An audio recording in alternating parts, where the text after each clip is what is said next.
Thanks, Chair. And as the other speakers have said, there's massive anger, dismay, concern and fear about this BusConnects proposal.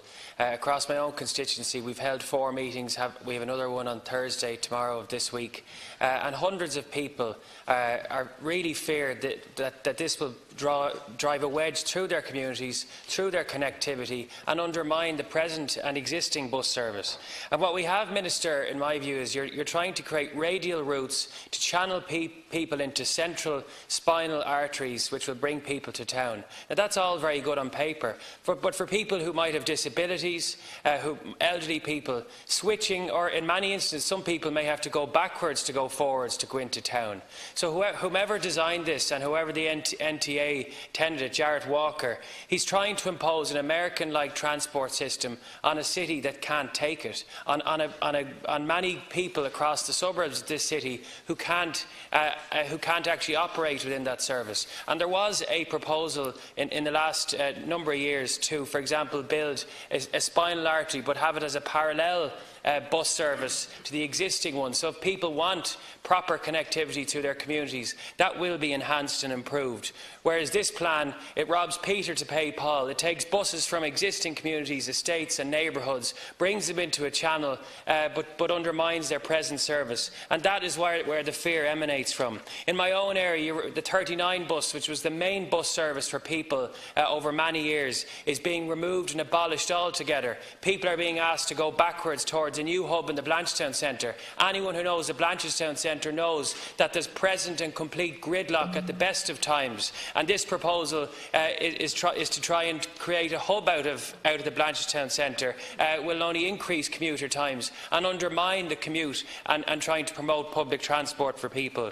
The 37 and the 38 are losing connectivity. People will have to get off on the north side of the city to switch. Again, all very good on paper, but for people who don't want to switch and who want to have their existing commute increased and to have their services and frequency increased, that's being undermined.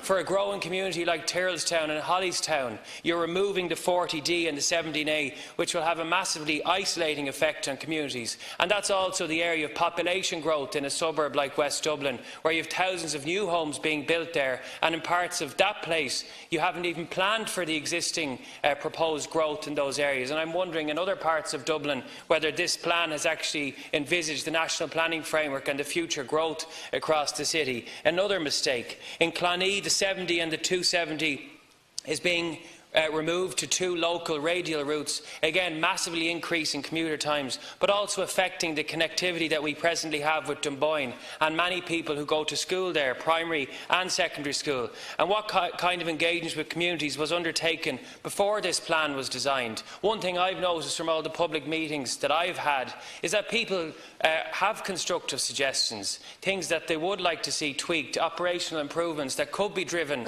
by Dublin Bus and by the NTA. But this is a plan that's come from the top down, that's being imposed on people. It was a very cynical announcement through the public consultation process. You announced at the time where you knew people wouldn't fully engage. Well, they weren't fooled, and tens of thousands of people have had their say in this plan.